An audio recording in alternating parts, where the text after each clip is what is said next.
So you're pulling like that. Yeah, so let's do that one again. See, we sink, see? So you've lost that balance of your body. I feel the connection.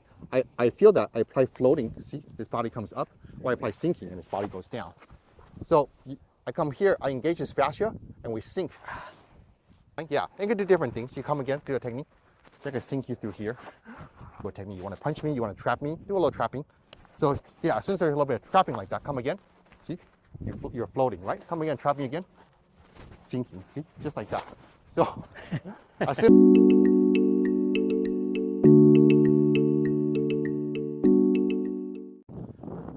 All right, thank you for helping me with this video. We're going to talk about how silk reeling energy in Yang Tai Chi is used and why that makes it different from other things. So we look at a joint lock like this, like that, right? So if you were to resist me, he's resisting me right here, right? What we want to do is not muscle him, engage his fascia, and then we sink, just like that. So you'll see that I'm not even grabbing him, and I'm not twisting all that far. I just connect with the energy, and then we apply the energy, and then they just go right on down. How's that feel? Painful. Yeah, unpleasant going down. Relax for a second, and watch how much I have to twist him in before it's really actually. So I have to twist him to about here before it's unpleasant, yes? Yes. But if we rewind back to here, I come here, I engage his fascia, and we sink. Right away it goes down. It's actually more unpleasant than when I twisted you, isn't it? Right. You would think that if I twist you, quing, you here, this is good, right? And I can start to force him down like that. But without going all the way to here, I'm just here. I don't grab him, I touch him. I connect to his fascia. You see this action where I connect into your body? Once I feel your body all the way down and I sink the chi through you, you see, it's like, what does it feel like? You tell us.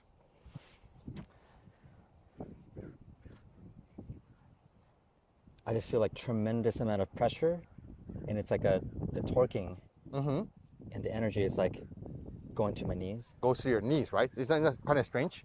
Because normally, I take up the slack in his wrist, I twist his wrist, I twist his elbow. Now he's trying to avoid with his shoulder. I take up his shoulder, back. Now I get it down to his legs. You have to take up one joint at a time, right? But when you connect to his whole body with your Dantien, apply your silk reeling through his whole body, then it just goes right down.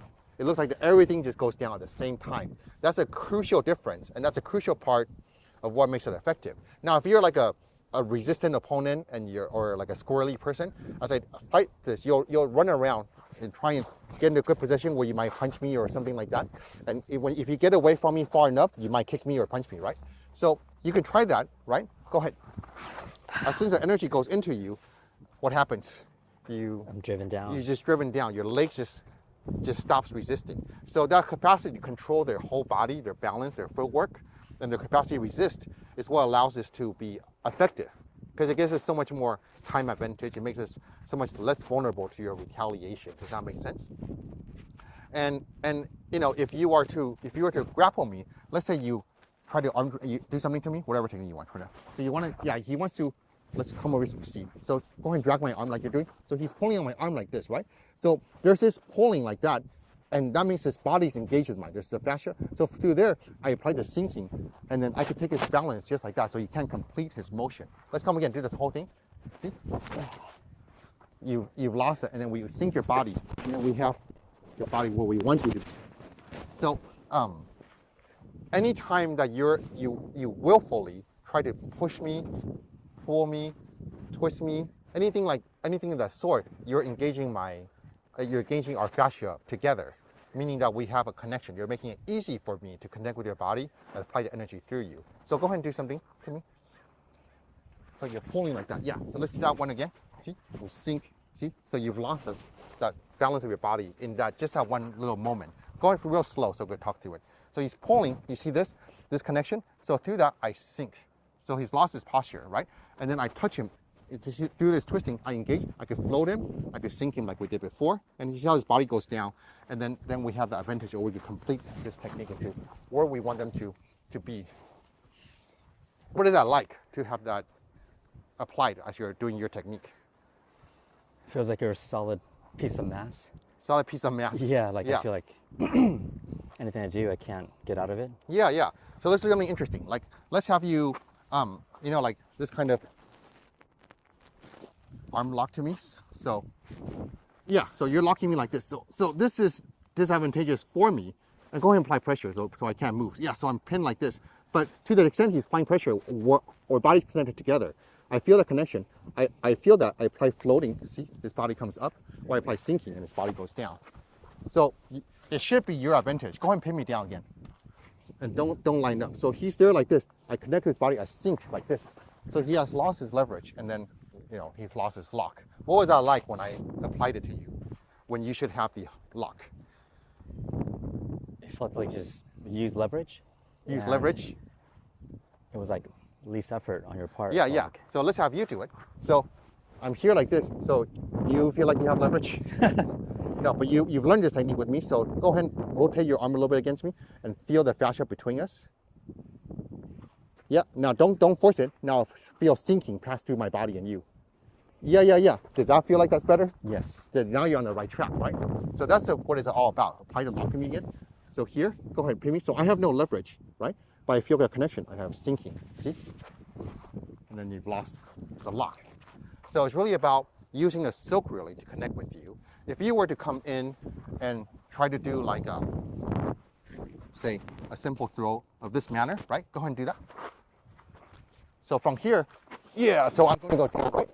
So the thing is, as you touch that and you come in, that engage the silk rhythm. So go ahead and continue. See, I got you. Come again.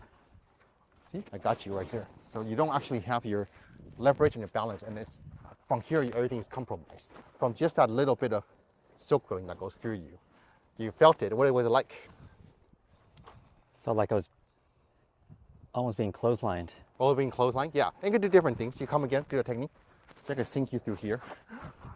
That's a different experience, yes? Yes. See, come again. So I bar your foot, I sink you through there. So that will be a different type of counter. We follow up with different type of things. So anyways, the point is when you engage with me, then my silk reeling can engage with you. You're doing all the work for me.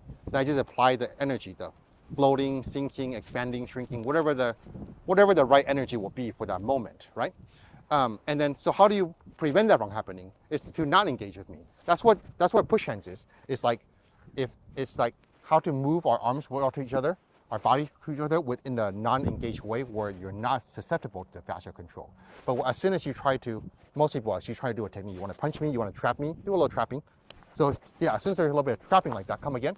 See, you're floating, right? Come again, trapping again, sinking. See, just like that. So as soon as you have an intention to really do something to me, it's probably the case that you'll expose yourself to being connected to my Ting Jin, to my silk reeling Jin, and all the other Tai Chi Jins. Does that all make sense in the big picture of things?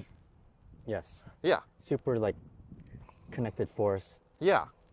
Where you're borrowing my energy, and you're reading that. Yeah. For you to make a decision. Waiting for me to make a decision. Yeah, exactly. And so that's what happens and how it's applied in contact with trapping, grappling, joint locking, and that kind of stuff. If you're striking, you punch me.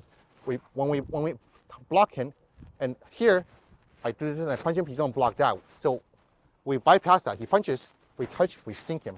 So to take his balance. From the very moment that we make this contact, or the split moment after that, here, I want to start having the sinking effect. So go ahead. So here, now it's hard for him to defend whatever that he would likely defend. Without which he punches me, I block him, and here. So we're doing something that's gonna go on, and he'll probably win that actually. So what we don't want that. He punches. So come here, we sink like that, and now I'm in an advantageous position relative to each other. Does that make sense? Yes. So punch and pull back. Punch and pull your arm back. So yeah. So see, like that's difficult to deal with, right? So what's that like? I can't move back. You can't move back. Immobilized. So his punch came, and here, and then at that moment, and I stick with his arm. So he pulls his arm back, my arm goes with him. But not just going with him, I apply the sinking to him. So now his balance is compromised, and now we have a good situation to do the techniques we want to do. Does that make sense? Yes. So you see that's kind of like what it's like in the striking context. Any questions or any comments? No, not yet. Not yet. Okay. So interesting stuff. It's different from other ways of doing things. Not to say that only Tai Chi does this. There are other martial art and talented people who have similar quality, similar kind of methods. But I just want to show what it's like when it's all organized together like this. It's almost like a missing piece to, like, the precursor to the grappling arts. Yeah, yeah. Anti-grappling and nullification of like striking force. Anti-grappling is a good thing to think about because Yang Tai Chi, Chen Tai Chi became popular in Beijing, in the capital of China, in the 1800s. And prior to their arrival, the two of the most dominant martial arts at the time one was the Beijing Tongbei, which is a very fast and loose boxing, fist boxing based art. Not a lot of kick, a lot of fast movements of the arm in different directions. And the other one was wrestling, Chinese wrestling called Jiao. So in order to make a name for itself, it had to defeat a lot of strikers and a lot of Chinese grapplers. And so it definitely made a reputation for its capacity to deal with the grapplers, such that it became a part of the training regimen for the Qing Dynasty military. So it's very interesting history behind that, about their relationship to grappling and anti-grappling. Yeah. Awesome, thank you. Thank you. Thanks for helping me demonstrate. Thanks for watching.